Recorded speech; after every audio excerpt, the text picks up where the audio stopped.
Owen Wilson and Selma Hayek star in Amazon Studios' mind-bending film Bliss as an unfulfilled man and mysterious woman who believe they are living in a simulated reality and must decide what's real and where they truly belong. This February, chase something real. Stream Amazon Studios' Bliss February 5th only on Prime Video. This episode of Star Talk is supported by Progressive Insurance, where customers can save an average of over $750 when they switch and save. Visit Progressive.com to get your car insurance quote. It only takes about 7 minutes. National annual average auto insurance savings by new customers surveyed in 2019. Potential savings will vary. Welcome to Star Talk, your place in the universe where science and pop culture collide. Star Talk begins right now. Star Talk. Neil Degrasse Tyson, your personal astrophysicist. This is sports edition of Star Talk. Every now and then we throw in one of those. I've got Chuck Nice. That's right, Chuck sir. in the house. What's up, buddy? Tweeting Chuck Nice comic. Thank you, sir. Yes. Gary Riley, former footballer. Yep, We can do a fist bump too. we can. You looked a little awkward there, but Didn't want to knock the mic over. how about that? There we go. All right. That's Underneath. Today we're featuring my interview, unexpurgated, straight on through, with Tony Gonzalez, the football great for the Kansas City Chiefs. One of the greatest tight ends to ever play the game. And he played with And the by Chiefs. that, I don't mean his position. Oh, for heaven's sake. You happy now? Yeah, you get that? You got that off Yeah. your okay. Got it out early. You got- That's you it. got that Come on, it's such a great old joke. It's so old. He was with the Chiefs from 1997 to 2008. And then he went to the Falcons. And now he's an on-air analyst for Fox NFL Sunday. Yes. Yeah. Yeah. But the Chiefs are in the Super Bowl. Chiefs are in the Super Bowl. That's right. Super Bowl 54 against the 49ers. And Gonzalez, I don't believe, ever won a playoff game Damn. in all his time at the Chiefs. Poor and he's guy. sitting there. I mean, he is awesome. But he doesn't have that one thing, that ring that sets you above and beyond. Well, that would be the overwhelming majority of NFL players. Though. Yes, I think so. How many were that You're good? saying to him like he has some unique issue, but you were saying he's so good. Yeah. That it's he a shame should that he have. wasn't. Well, he should have just went to the Patriots, and he would have got. That's what Still everybody got that did. Patriots itch, haven't you? You can't Listen, scratch I'm that. just saying. You know, it's That's what A-Rod did. Yeah. He was on a losing team twice. That's right. And he was said, like, screw "Don't that. put my ass on the Yankees." That's it. And then he went ahead and won the championship. So, okay, let's look forward to Super Bowl 54. So Chiefs and Niners. What's the deal? who's your money on? Here's the thing. Don't ask me that because I don't bet. The but I'm asking you. Niners look great, but my money is on my man Mahomes. I like the Chiefs, and I also, of course, Andy Reid coached the Philadelphia Eagles for quite some time, and so being an Eagles fan, I gotta root for Andy. What's with the no-throw quarterback? The no-throw Jimmy Garoppolo. Yeah, what's going on there? Well, and here's the thing, and everybody says this, like Garoppolo doesn't throw the ball because they rush the ball for 200 whatever yards. So what? He won. That's the deal. That's what you want to do. Is it not because he doesn't throw because he throws interceptions too often? That's what I'm wondering. And Coach Shanahan's gone, we're running this thing. Well, no, I think Garoppolo will have a good game. If he has to throw the ball, he'll throw the ball. But you do what you have to do to win. If the 49ers come out and the Chiefs can't stop the run, guess what? That's what they're going to do all day long, just like they did to against the Titans. But surely the strategy must be, can we keep Mahomes off the field? In which case we dominate, we eat the clock if we're the Niners. Just by run. The problem with trying to keep Mahomes off the field is he only has to be on the field for 22 seconds to score a touchdown. That's the problem with Patrick Mahomes. The guy can score so quickly. I really don't see the 49ers winning this game. But, that and my opinion and $4.90 will get you a cup of coffee. He only ever wants Philadelphia to be in the, you got. Yeah, but that's fine. It's understandable. You got issues. I do have issues. Yes, I do. Yes. And I'm living vicariously through Kansas City because of Andy Reid. So, I'm pretending it's the My Eagles. romantic heart says Mahomes and the Chiefs. Not a fan of Garoppolo, huh? Yeah. Yeah. Yeah. Let me ask you, as a former pro bowler, a former Yes, soccer player, footballer. Footballer.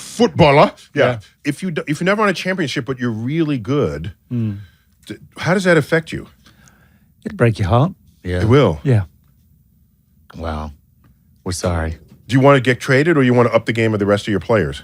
It's never easy like that. It's never as simple as, you know what, I want to get traded. Because the moment must be right. The team doesn't want to let you go. There might not be a team you can go to that has a space for you to fill. Or they might be paying you so much. There you go. By They the bought way, me. Now you just changed my whole mind about the whole thing. Now I don't care because you just mentioned how much money they get paid.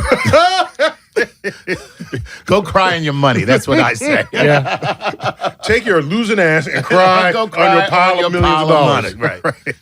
Well, without any further delay, Right. let's go straight to my exclusive one-on-one interview with Tony Gonzalez. California kid, huh? Yeah. Yeah. So, Surfing, all that stuff. Really? Surfing, skateboarding. oh man, went to college in California? Went to Berkeley. Went to Berkeley. Huntington Beach High School. Berkeley is Cal. Is that right? Cal Berkeley. Cal, Cal Berkeley. Yeah, crazy Berkeley. All Naked right. people, orange hair, pierced nipples, all that stuff. It was good. So it was eye-opening experience. What color was your hair? I did dye my hair. You did? I dyed it blonde. I had blonde tips. Oh wow. Okay. It was the thing. Yeah, okay. You were young. You was I was young. I was finding myself back then. finding yourself. What sports in high school did you do? Football and basketball. And basketball. Yeah, basketball too. I went to Berkeley to play basketball. Really? That was my thing. This guy named Jason Kidd, one of the Yeah, greatest, I heard of him. greatest players of all time. Yeah. He was the big guy on campus there, and so I took my trip up there, and he was my host. Really? Okay. And they had a pretty good back when football he was an undergraduate. Yeah, back when he yeah. was there, and I was like, I'm coming to Berkeley, and that's probably the biggest reason I went to Berkeley is because of Jason Kidd and the basketball. program. Yeah, What are you, 6'5"? 6'5". 6'5"? 6'5", Okay. something like that. That works in college. Yeah, I did good, but I also played football too. Yeah. And I was better at football. That's all there is to it. Mm-hmm. And so I could have went to any school I wanted to in the country to play football. Right. But I wanted a school that wanted me to play basketball as well because that was where my heart was. That's why. Yeah, That's okay. what I loved them both. Plus, you got to do. You got to do. Follow the heart. Yeah. And so, basketball and football are so completely different with regard to human contact, body contact. Yeah. So why does you can say you're good at football, but are you were also good at not getting injured at football? Yeah. All right. I was looking at some of these numbers. It's like, this is crazy. Were you ever injured? Like, ever? How many games did you not play in your 17 years of football? I missed 2 games. You missed 2 games. 2 games, and that was pretty early This in my is career. superhero stuff. Well, This is what are you made of, dude? What? this is I guess my mom would love to take credit for that for the Are you food made of and adamantium? vitamins. Are you made of some superhero material? How do you miss 2 games in 17 years? I have a high pain tolerance. Honestly, first of all, football. Wait. What happened for you to miss 2 games? Well, I can show you here. I don't know if this is on camera, but I got a bone sticking up out of my shoulder now. Yeah. That I See, fell on. See, I knew you were constructed in a lab somewhere. Yeah. If you start showing pieces of you that point in the wrong direction, that means you're not really human. That's right? I got lucky, and then I also played. I tried to. Wait. So that's 1 game. Oh, 2 games in a row. No, I missed 1 game. I was supposed to miss 3 weeks, 4 weeks. They said, and then and I missed the 1 week, and then after that, they put like a needle into it every week before the game You're saying to shoot it up. Wait. You're saying you got your shoulder busted out and you missed 1 game because of this. Yeah, 1 game. Yeah, 1 game. They put a little donut on there and then a needle in it. We can rebuild him. You got to get out there. I wanted to get out there. I mean, they said, "Hey, do you want to play?" Okay, now the other game was what? I tore my knee up in preseason. Something in practice. Somebody fell into my knee. Okay. And I missed the 1 game. I tried to play that game, and I could have, but coach was like, "No, you're not playing." The first game of the season. Yeah, it was the first game of the season, and then after that, I played the rest of the Okay, so what's this other thing you had? Bell's palsy? What was that? Yeah, at Bell's. I've heard of this, but I don't know anything about it. You don't know anything about Bell's palsy. So I they don't know where it comes from. It just happens to people, but it's where like your cranial nerve number 8 or something like that gets frozen, or I don't know what it gets numb, paralyzed. I'm sorry, and so your whole right side of your face goes paralyzed and numb, and you have to tape your eyes shut and keep putting Visine in it to keep it fluid going in there. And you didn't miss a game because of that? No, that was during the offseason. Okay. Luckily, that was during the offseason. That's what I'm saying. I got lucky. A lot of this stuff happened. Wait. Okay, so that's I had to ask my wife to marry me with that Bell's palsy on my face too. I got down on one knee and I had like half my face melted. And I was like, wow, Quasimodo style, right? She like laughed at me as she's taking the ring. She's like, Wait, did she say yes? She said yes. That's very. How That's could very you say nice. no to that? I don't face. You can't say no. Yeah, everything but the hunchback. You know, you got the whole Charles Lawton face going there. Please marry me. Yeah, so, but more than anything I've just mentioned is the number of times you have touched the ball, and of those times, how many you dropped the ball. Oh, yeah. And it was 1,000. I got the number here. A crack team of researchers here. What's that number? 1,327 touches of the ball. Yeah. And you dropped it how many times? Well, I don't know. Fumble? How many times? Fumbled. I fumbled twice. Twice. And that was And you touched the ball 1,320. Yeah. Yeah, after my What do you have, second epoxy on your hands? What? You know what it is There's a secret. Okay. There is a secret. There is a secret. I'm listening. I'm leaning in on this. Lean in on this one because this is it happened twice. I fumbled the ball my junior year at college against Stanford. That was our rival, and we lost the game because of me. It was in the fourth quarter. These are two brainiac schools. Yeah. Right? Berkeley and Stanford. Right. Yeah. Right. Okay. And they picked the ball You can't up. lose to Stanford. Come on. And we lost that's because of me. And Oh, so that's bad. after the game, I was crying uncontrollably. It killed me to let my team down like that. Fast forward to my second year in the league. I was in the middle of this. The league. NFL. I was in the NFL. My second season, people know this story. I dropped 16 balls, led the NFL in drop passes that year. And I fumbled twice that year. And I lost the ball for us. And it was there's pictures of me slamming, hitting the ground, the earth, the field, because I'm so frustrated and pissed off at myself. And that's kind of the best thing that ever happened to me. That's where I said to myself, I will never, ever, ever, ever let this happen again. And like anytime I had the ball, it was like you're carrying everybody's hopes and aspirations. Just the way you're doing when you that have now. that It's ball. like, Yeah, it's like you're not getting this it's from like me. that ball ain't ever coming out. Can't let it come because if you get a turnover in football, that is the worst thing you can do. That's the number one stat in football. If you and lose they the make turnover, and it's on the highlight reel. everybody knows too. And you Right. walk to the sideline, The and blooper reel. nobody wants to say anything to you. When you go to the sideline, everybody's just looking at you like, "Don't lose the game for us." But and so it hurt me so much that I would fumble the ball that I really made extra special care not to. You know, fumble it. I think there's not enough written about the value of lessons learned in failure. Because I mean, think about it. There are people who think that if they fail, that's the end of something, whereas it's just a matter of your mindset for it to be the beginning of something. That's where it starts. That's where I tell people that's where the gold is. That's where the growth is.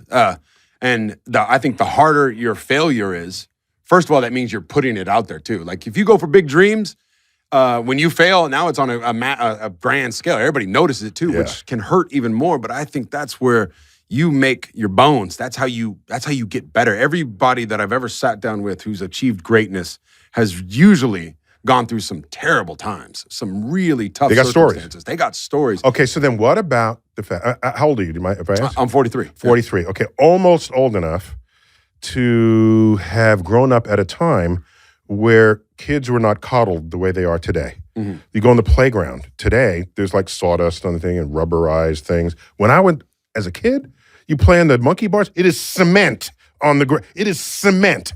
It is rough cement. Okay? And so you fell, you never fell again because of the injuries you sustained for having done it the first time. So are there any lessons you can hand forward to parents who don't ever want their kids to fail because that might affect them emotionally and then they'll give up? I think that's, like I said, I have 4 kids. And that's... What's age range? We have an 18-year-old, we have a 11, 9, and 4. Okay. And so, and one thing, I play catch with my 9-year-old in the backyard. He wants to play on the grass because every time he catches the ball, he falls down. And then I'm like, in football, you're not supposed to fall down. You're supposed to go score a touchdown, Supposed to not fall down. So now, we're going to play on the cement. Because you can fall down if you want now. Go ahead. But now you're going to try not to fall He down. doesn't fall down at all now. He's not falling down. These are them lessons. lessons in life. But yeah, I think it's important for kids to, like I said, I know for me that's been the biggest opportunity for growth. And so for my children, I try to put them in situations where they can thrive, but at the same time where the failure is right there with them too, and they will fail, because that is where now I can sit them down and give them a nice little lecture, with looking me in the eyes, and I can tell them, okay, this is why this happened, and this is how you can make it better and improve, and this is how you're going to improve. In my field, we have a similar saying. It's the day you stop making mistakes is the day you have confirmed you are no longer on the frontier. Yeah. And I love that. This is a thing. So what did you major in college? Psychology. So Cal, it means you're well educated there, or at least that's the premise of the school. That's right. I didn't stay too long. I left school early though. I noticed that a year early. Yeah. Okay. I was on the 5-year You plan, college dropout. Yeah. Did you ever go back and get the degree? Nah. They're trying to get I'm too far away. Here's what you do. Why? Just Why? do Why some would I great get a things. degree? No, here's how you do it. Just do some great things, and then invite you back and give you an honorary doctorate. Yeah. I need like Shaquille O'Neal. And then you leapfrog any of the other degrees, and you're fine, and you're good. Question for you: what is the when you played? Because you haven't, you're an academic environment. Cal Berkeley. I mean, they're brilliant people. They're Nobel laureates among the faculty. This sort of thing.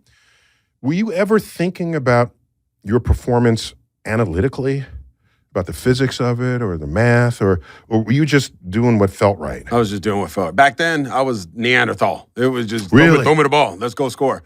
I didn't really Where's start. the ball? Where's the finish? Yeah, where's the finish? Where's the ball goal in the line? hoop? The goal line.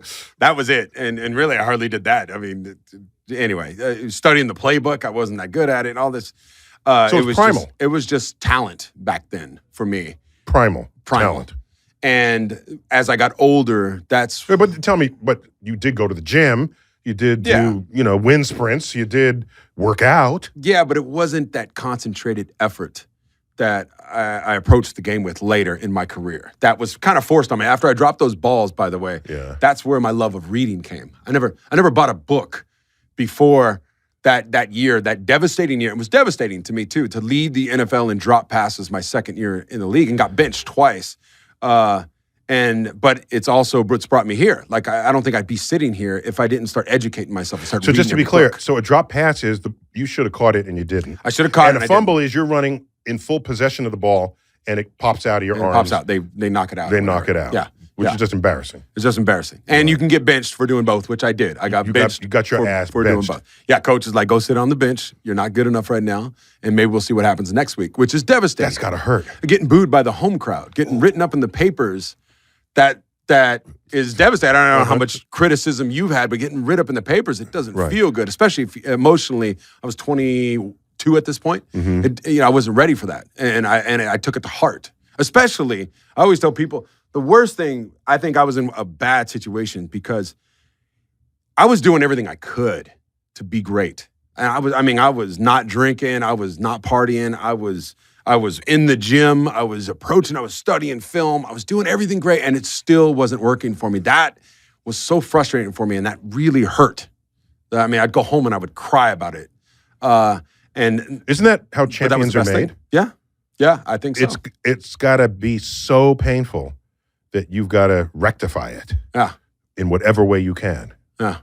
So let me ask, your to be physically fit is not just musculoskeletally, but also nutrition. Mm-hmm. So what's this with your relationship to veganism? Well, my real quick story.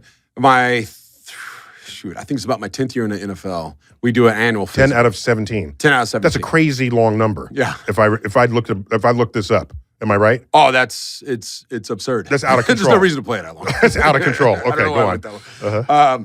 So it's my 10th year in the league, and I'm out there in Kansas City, which is where I played for the Chiefs, and I'm getting my annual physical, and we give blood, and it's the off season, and so I'm driving back to the airport to go back to LA because that's where I stayed during the off season. I just flew in to get the physical, and so on the way to the airport, the phone rings, and it's my trainer from the Chiefs, and he's like, "Hey, we got your blood back, and we need to talk to you about it because some stuff showed up." And I'm like, Okay. That, And I that go, can't so what be happened? good. That can't be good. And he's all, hey, we need you to come in because I can't, I'm not going to tell you over the phone. And I'm like, no, you tell me. And he goes, well, all right, well, hold on, Tony. I'll have the doctor call you. And the doctor calls me 2 minutes later.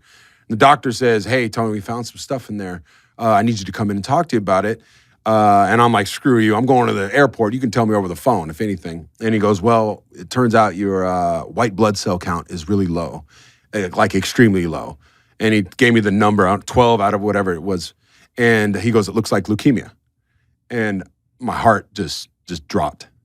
And it was like, damn. And I'm like, my first question was, so what does this mean about football?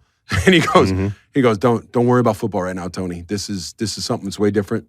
And these tests are usually accurate. We're going to come in, we're going to run some more tests, and we're going to come up with a plan for you. Don't worry about it. Hangs up the phone. Niagara Falls. I start crying. I'm like, oh shit! Like my life is I don't, it's not what I thought it was going to be now. And so I get back. I go in and I give blood, and they're talking to me, and I'm down and I'm out, and they go to the lab, and it comes back. They had switched the blood up with somebody else. It was an accident, which I guess happens a lot. They said it's not that uncommon. And so basically I was healthy and I'm fine. And I felt bad for the guy who got the clean blood, who needs to be told that, hey, actually you do have this now. Right. But it was kind of like a light bulb went off. It was I was reading this book called The China Study, written by Dr. Campbell. And it was a plant-based, whole foods, plant-based Very influential diet. study. Yeah, a great It study. studied diets in all the different provinces of China. Yes. And compared them, because China gets to obtain that kind of data on their citizens. Well, That's let's what not even go enables there. that. That's why it's not done in the United States. It's a China study. But yeah, go on. Yeah, so I read that book. I was thinking about maybe, all these different changes in my life. And before that, you name it, I ate it. I was eating chicken wings, chugging beer, pizza, all that stuff all the time. Eating healthy was not part of my vocabulary. It was like I just ate what I ate because I didn't know any better. And so then I just said, screw it. This is a sign. Something is telling me that I need to make some change in my life. And so that was my next shot across your bow. Yes. And I started devouring books on health and nutrition, started meeting with dietitians, because that's usually when I have a passion for something, I'll throw myself into it. I'll read every book I can, and I'll start, and I'll make calls and be like, hey, do you mind meeting? I met Dr. Campbell out of it. Went and met with him and, saw what he learned. And then from there, I've evolved back. So I went vegan for about 2.5 months or whatever it was. I didn't like it, by the way. It wasn't, especially back then, the meat, now you have Beyond Meat, which tastes good, but the fake meat products back then were just horrible to me. And so anyways, I incorporated a little bit of meat back into my diet. And so now I eat 80% of the time is vegan, and 20% of the time is pretty healthy. Well, 15%, and then 5% of the time it's time to go have some chicken wings and pound some beers and get after the good life. So probably among all sports out there, the game that needs the most recovery from its participants would be a single game in the NFL. What is your recovery like after a game? It's brutal. I mean, it's tough. Football's tough on your body. Let's make no mistake about it. And people have seen the movies, the Will Smith movies, concussion, the stuff it does to your brain, the stuff it does to your body. It's a gladiator sport. And a lot of people don't like it. Well, not a lot of people. There are people out there that say they're naysayers. You shouldn't be playing football. And maybe you're right. We shouldn't be doing a lot of stuff. There's dangers. And I knew that getting into it. And if I could do it again, I would do it again. But for me, after a game, your body is especially if you've had a game where you catch a lot of balls and you're getting tackled a lot, you're just melting onto the couch. But the trick is that I found over the years, you don't sit with that pain. You actually go to the gym, you work out, you get a workout, you flush your system, but you're using a lot of ice. And I'm very into the biohacking now. So I'll use infrared sauna, I'll do cold showers, I do all this stuff now. Today, there's much more technology brought to bear on the repair and sustenance of your body relative to the old days 10 years ago. Yeah. Have you tracked this? Have you visited the locker rooms now? I mean, the training rooms to see how any of that's changed? It evolved over when I first came in back in 1997, it was like that. It was very that old school, I mean, put it on Thursday after practice, which is our hardest practice. Full pads, hard, especially back in the day. Football's changed. They've changed a lot of the rules, so it's not as physical. In my day, it was tough. Back in the day, it's true though. You sound like everybody. It is a different game. Day, I don't know how it is in astrophysics. In the snow, it's a different game nowadays. Uphill both ways. Okay, so go on. Just know what you sound like. I know I'm that guy, but I will be that guy because you were so that guy. But it was so much fun too back then. It was more funner, to use the incorrect word. I love it. But you had on Thursday, you'd come in, they'd have pizzas after practice for us that you'd grab everybody would grab their own pizza, and they give you a 6-pack of beer. And this is after your hardest practice on Thursday. And even after the games, they'd give you their 2 beers on each seat and all that stuff. This is old school. You know, guys, they had cigarette dispensers in our lockers. That guys back, you couldn't smoke in '97, but you know, back in the '80s, guys would smoke at their locker room, at halftime and stuff like that. Fast forward to now, or back when I was getting out of the game, which has just been 5 years ago.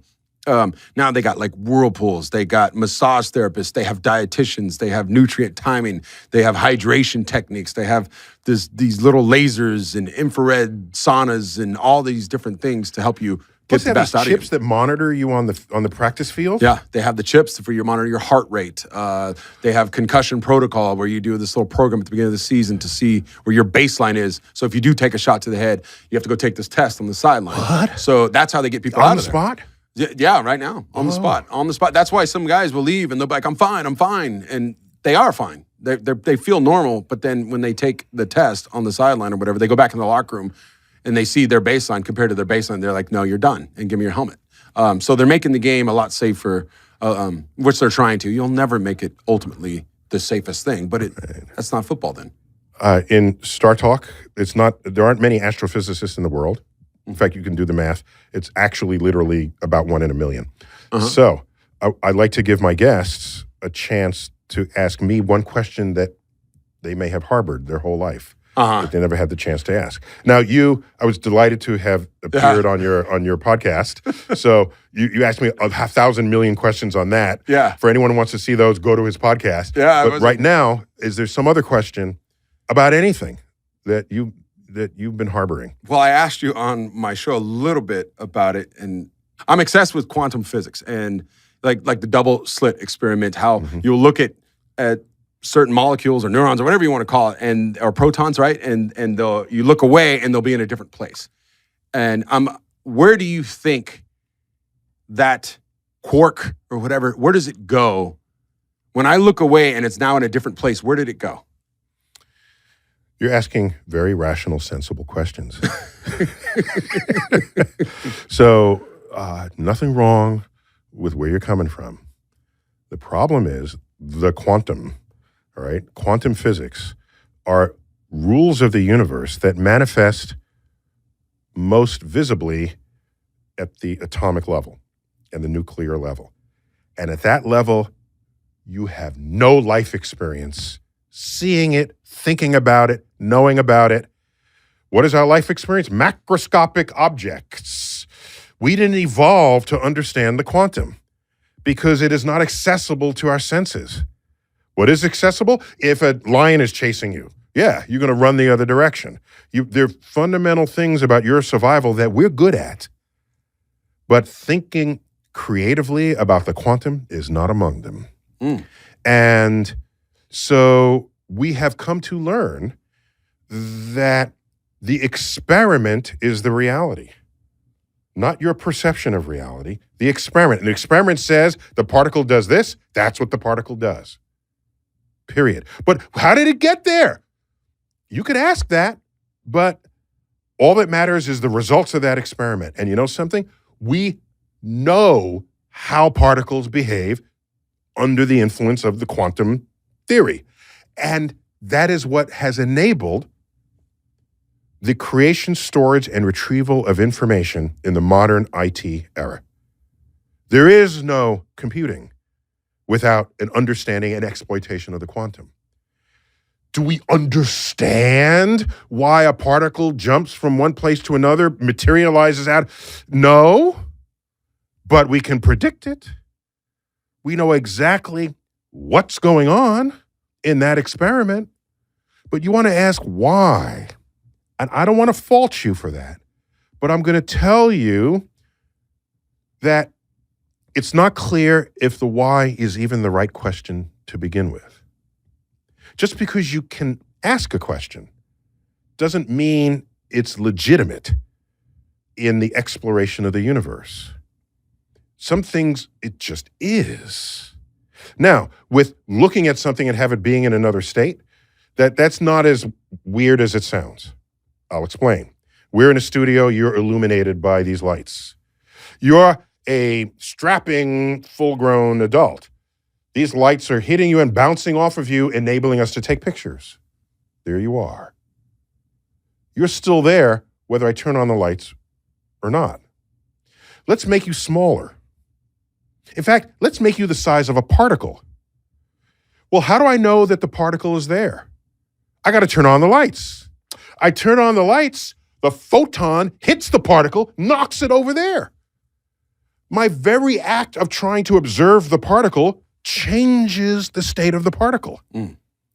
I cannot photograph it unless I shine light on it, and the act of shining light on it changes what it is I had intended to photograph. That is a fundamental reality in quantum physics, and it's why so much weirdness manifests at the quantum small level that doesn't manifest at the big level. You're not going to pop into existence in another room because I turn on the lights, because the energy of that light isn't high enough to do anything with you at all, but it is when it hits a particle. So when people say, oh, how is it that if you see something, it does one thing, but if you don't see it, it does something else? Did your consciousness affect it? Hey, it's got jack shit to do with your consciousness. It just has to do with your ability to detect it. Shine some light on it. If there's no light on it, you cannot know what it's doing. That's what's interesting about this. It limits your access to information. So how does it move then? It feels the energy and it kicks it into another place. The energy of the photon. Oh, just kicks it into another place. Hold steady. Bing! It's not there anymore. Yeah, because the energy of the light is commensurate with the energy of what can move the particle. Okay? So in the double slit experiment. That'd be like saying, all right, I've got a 6'7" linebacker, okay, 300 pounds, and in order to photograph you, I have to shine him onto you. So he says, okay, I'm ready to photograph you. The linebacker comes, knocks you out into the next room, and I say, where is he? All right, well, he's not here anymore because some energy came into the picture commensurate with what can knock you out of your chair. Okay? But we don't experience that in everyday life. I don't need the 6'7" person to tackle you to photograph you. I can do it with light, and light is not going to knock you into another state, but it will do it for a particle. That's an important feature of quantum physics. And we try to exploit. There are others, like this particle is sometimes a wave, sometimes a particle. Well, which is it? You're only asking that because your senses our brains are not wired to be comfortable with that ambiguity. In fact, whole commercial advertising campaigns are based on this. Is it light or less filling? Maybe it's both. Can you live with that? Apparently not. We have to be one or the other. All right? So the particles are sometimes waves, sometimes particles. When it's a wave, where is it? It's wherever the wave is. How big is the wave? It's everywhere. Wait a minute, you're over there and you have a wave. Our waves, are we in the same place? No, but our waves overlap. Let's make the waves resonate with each other. We are now entangled. Now we move together. Now, if I get observed and become a particle, we become disentangled and you immediately drop and become a particle as well. That's quantum entanglement. It's weird stuff.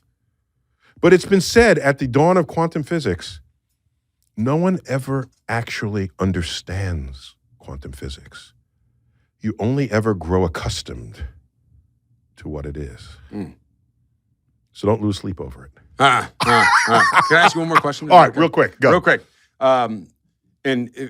Does the universe keep expanding? And which is a yes or no? Does that? The universe is expanding, and as far as we can tell, it'll never stop. It'll never stop. in that realm of possibility, how many Earths are in this expanding universe? So expanding doesn't mean Like the it's same situation as Earth. we're expanding, but that doesn't mean we're adding more material to it. Mhm. Like a city expands, well, people are moving in, and they're moving in, so the border expands. That's not what's going on here. The universe is stretching, so that space is increasing between the galaxies, and so the fact that we're expanding doesn't add more Earths. It's the same number of Earths. We're just farther apart from each other. So we've got experiments to look for Earth-like planets orbiting sun-like stars, on the possibility that maybe there's something like Earth-like life thriving in such places. So yeah, we've done the experiments, and in our small region of if our galaxy is this big, we've looked in a region about this size. There are thousands of planets. The catalogs now have 4,000 planets in them. And so we'll catalog those. If we ever get to go interstellar travel, we might rank which ones we visit first. I don't see that happening anytime soon. We're kind of stuck here on Earth. We need warp drives. We need that. I'm waiting for it. So is there any possibility of Earths out there? Oh, yeah, sure. Oh, we would say to ourselves, why not? We got one here. Why not have another one somewhere else? And maybe it doesn't require Earth. Maybe other kinds of life forms thrive in a different kind of planet. So the search for Earths, you might miss other planets that have other kinds of life thriving, watching you and say, hey, we're over here. No, I'm looking for like oceans and clouds and this. So part of what it is to explore is to not be too constrained for what it is you're looking for, because you might miss the thing that you're not looking for. And then therein is probably most discoveries ever made. It's what shows up when you didn't even order it. Well, that was my interview exclusive with Tony Gonzalez. Fun guy. I love him. You gotta love him. He's who knew he was such a great guy? Who knew? And when we come back, we're going to explore all that came out in that interview with our deep analysis, the trinity here. Nice. Of our commentary. Okay. Right, when Star Talk returns.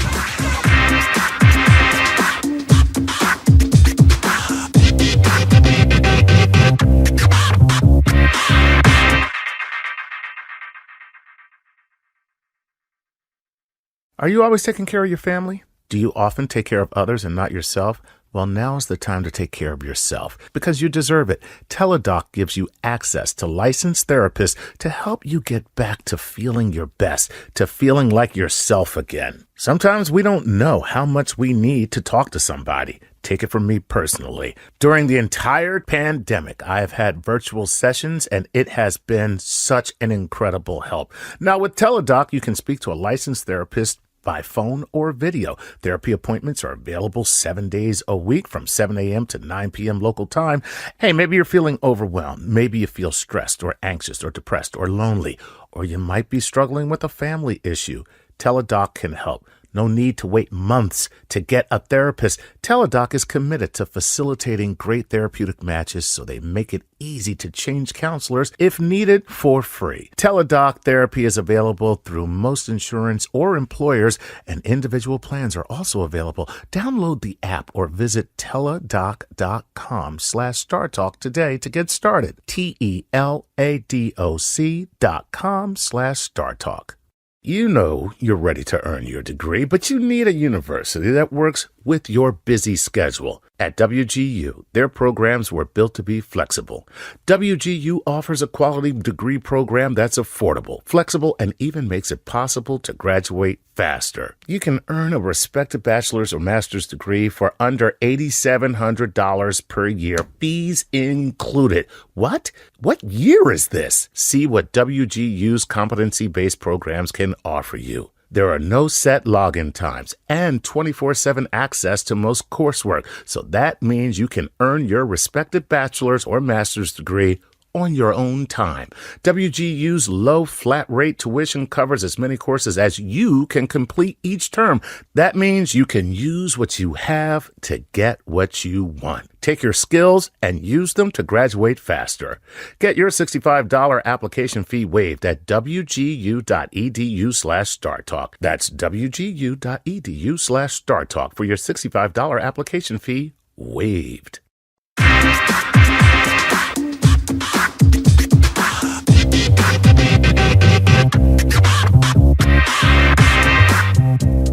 We're back. Star Talk. Chuck Nice. That's right. Gary Riley. Yes. We just featured my interview with Tony Gonzalez, the Super Bowl, the football great. Yes. Spent a bulk of his career with the He'll definitely be a Hall of Kansas City Famer. Chiefs. Maybe he already is. He is. I'm not He sure. He already already is, is? yeah. He already I mean, is. there's a guy with 17 years career and 14 Pro Bowls. Okay. Yeah. Yeah, There it is. Yeah, that says it all. Yeah. First of all, 17 years in the NFL, and that's amazing.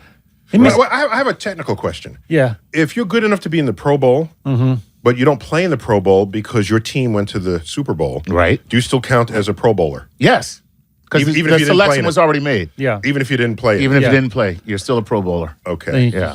Have a good job by the way, taking that away from people. Because in baseball, if you don't play in that game, you don't count as an all-star. Wow. Yeah, if you got injured, if you voted in, but you happen to get injured, or you don't want to play, but you pretend you're injured, it doesn't count. Last I knew the rules, it doesn't count. Wow. Tough house. That's tough. Yeah. Yeah. So who knew? Who knew someone like Tony Gonzalez would be so obsessed with quantum physics? Oh, Tell me about I it. think more people than you know Yeah. have a soft geek underbelly. But this is more. I mean, he's become like the poster boy for where geeks and jocks collide. That's what I'm saying. All in Yeah. one person. I'm loving it. Yeah. I'm loving it. We need more of that. Yeah. What we want to do is normalize what it is to be a geek. And that way, geeks can hide among us without you knowing. Oh, sweet. Like vampires.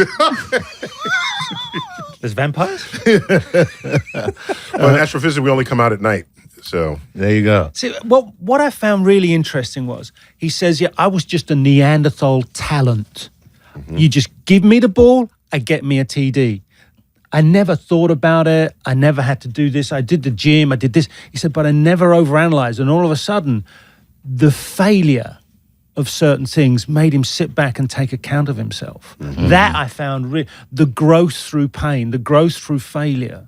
right. And we mentioned that. The point is, are the people who succeed, did they always succeed? Or did they overcome failure? And are the greatest of anything in this world, of expressed talent, is what fed that talent the fact that at one or more times in their lives they had failed. Yeah. And they regrouped, they took stock. It reminds me of my sister, okay? My sister left college. Right. So she wasn't feeling it, okay? Then she went and hung out, got a job, but hung out, was at the bar with her friends, and she looked around and said, is this my future? Is These this people are losers. What the? WTF? No, you can't tell her that. Right. Right? She had to figure that out. Right. And then it becomes completely internal to you. And so to hear his epiphany, I can't even imagine your sister when that way. well, that's what I'm saying. She's so business. She's she's all on in. point. On point. On point. All in. Wow. Yeah, she's executive with the Ford Motor Company. Well, now, yes, Right. she is. Yeah. And now I'm taking her drinking. Oh man. But yeah, So it reaffirmed what I already knew, but it's good to hear someone who can speak firsthand about how great he became from how low he once was. yeah. See, comedians, it doesn't work that way. We're too arrogant to know that we failed. Oh. Seriously, and comedians go up and bomb, right? And they won't And admit that. when they come off stage and you look at them like, all right, because you never want to say good set because you know it wasn't, right? So you just go, all right, and they look at you and they go, yeah, that went well, yeah. and they're serious. Like, dude, what was happening to you while you were up there? You suck. But anyway, Denial. So what I found also interesting, when you asked him about what it was like then to what it was like now, and he started to reel off, what they got, the hydrogen pools, we have laser therapy, we have an infrared sauna, and I just He's went, not all that old. no, Right. no, he's not that long retired. But I'm thinking, what's an infrared sauna? I don't know, but I want one. 'Cause- No, he said it. I want one. Yeah. Yeah. And so what are they? How far has it gone now in terms of what is used for recovery? Because I don't know what an infrared sauna is, but I can imagine that you can target heat. As long as it's beams of light, Yeah. you can target exactly where you need it to go. Otherwise, you're sitting, your whole body is subjected to it. Right. When, in fact, football players or most athletes, when there's pain, it's usually in one Right, place. when they're, Yeah. like you It's- see You've been hit. the picture after the game with the giant ice pack on the it's- elbow only. Yeah, it's. So if it's a whole body sauna, it may feel good, but that's not really the most efficient way to target because the he was issue. talking about doing ice baths. And I mean, there's research now to say ice baths aren't as effective as people once thought they were. But you And get to it's tell someone, I just sat in a pile of ice. Right. And it's that point where you look at a 17-year career that Tony Gonzalez had, and you say, well, how many games did you miss? And he just says, two. Yeah. That's insane. Something's not right there. Yeah. I mean, there so- are backup quarterbacks who don't last Backup that long. quarterbacks. Yeah. That's insane. But then you talk. and they just carry a clipboard. Like, what did you? Why'd you retire? I got a splinter. God. repetitive strain injury carrying a clipboard. Carpal tunnel, holding it right Exactly. on All that on the writing. keyboard. And then you look at him and you think, well, you're a guy that hit and got hit. That's basically your job on the way to a touchdown. And you must have had to go through some serious recovery, but you only missed 2 games? That's outrageous. I mean, is he the prototype? Was he 6'6", something like that, 250 pounds, speed, strength? Is he like the prototype for what you would look at? Well, yeah, being he a tight actually. end. No, seriously, he was. Yeah. Because I mean, when you look at Tony Gonzalez in his career, tight ends were always big, but he was the guy that, I mean, after he overcame a period where he wasn't catching the ball, he was the guy that was the big, huge tight end that could catch the ball. So he's part of your offense. Tight ends, for the most part, were just a guy that blocked, and now they're in many So offenses. you're saying his excellence in that role helped reshape the expectation of that post. Oh, without a doubt. Oh, very yeah. nice. There's Very no good way you would point. have a Zach Ertz or what's the guy in Dallas? I forget his name. It's because I'm going senile. Who is also one of the greatest tight ends of all time. I hate to say that, but these guys that who's on 49ers? What's his name? Kittle or George Kittle. George Kittle. I mean, you've got All Travis these guys- Kelce on the Travis Chiefs. Kelce of Yeah. the Chiefs. These guys are all in the vein of Tony Gonzalez. All of them. Okay. Oh, so he created a mold. yeah, without a doubt. Oh, okay. Oh, without a doubt, this guy created a mold. So going through the failure to find himself and his ability to catch a ball, then set the template for all of the greats to follow him in that position. Yeah. Or you would imagine that's I think basically there's the no case. greater compliment you can get as an athlete. Yeah. To set a new standard and a new expectation for everyone else who follows. Yeah. Well, without a doubt. I mean, because you have guys that do follow and they do it better. So you look at Gronkowski, like he's definitely one of the greatest tight ends of all time. Didn't help he had Brady behind him then. Well, I was going to say, but he did it with a guy that, oh, God, I hate that dude. Say it, God, I say hate it. that man. But yeah, he did it with the Get it greatest. off your chest he now, did it with right? the greatest quarterback ever throwing him the ball. So how do you, it's weird to get that kind of comparison, So, but still, they're still in the mold of Tony Gonzalez, which is cool. I had while sitting down with him, a little bit of me just reflected on the movie Unbreakable. Oh yeah. Where if there are superheroes among us, they might just be another person sitting there, and because in the movie Unbreakable, the unbreakable character played by Bruce Willis, Right. Okay, Right. Bruce Willis was in a train wreck. People died. He walks off without a scratch. Of course. Okay, Nice. and so it's like, why? Who are you? Who are you? And these are the people who are unbreakable.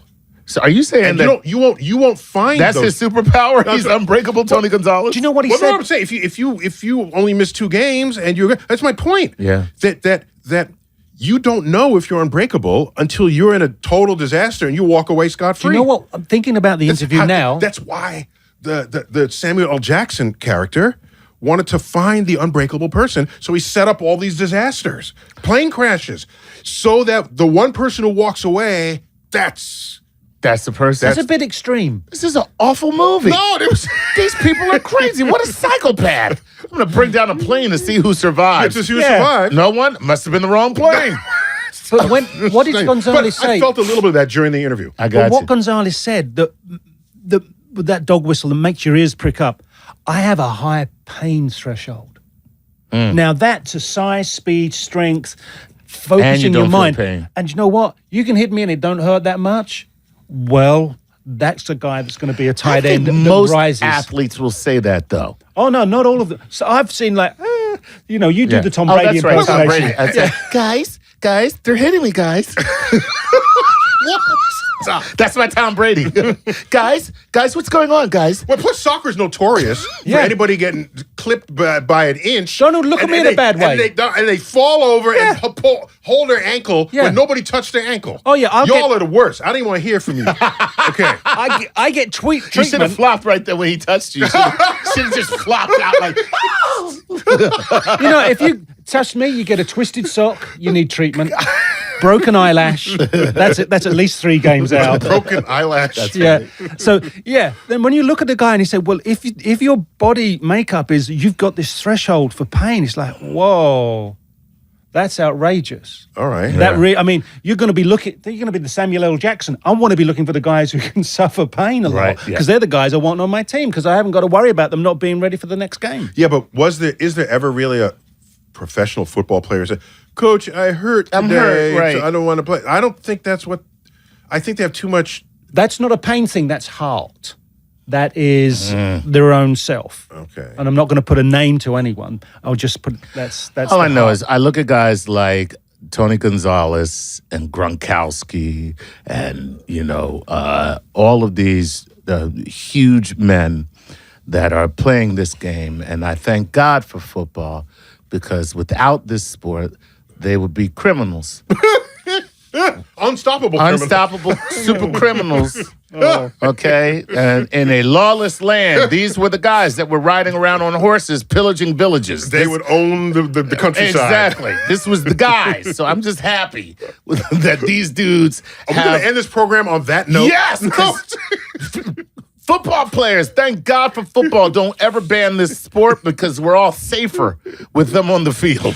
They, I think, are just... is one point of view. They're just modern day gladiators. That's all. what they are. Yeah, that's what it is. absolutely. That's what they are. Give us a final thought. Total respect for Tony Gonzalez to have a career that long Yeah. and be a Pro Bowler so many times. And I'm so envious of his ability Yeah. to have no pain. Plus, he had a podcast, and I was invited to be on his podcast. Oh, did you do it? Yeah, it was great. for sure. Yeah, Cool. totally. Here's what I say about this guy. He's good looking. He's got personality. He's a super talented athlete. He seems, above Authentic. average, Yeah, authentic. I don't like him. And you know what else? During his podcast that I was in, Yeah. his mama was sitting in the corner. He brought his mother to that's the so interview. cute. Oh. Now you really hate him. Now, That's Star Talk Sports Edition. I want to thank Tony Gonzalez for giving us that interview. Chuck, Gary, we're good. All right. Neil deGrasse Tyson, your personal astrophysicist, bidding you to keep looking up.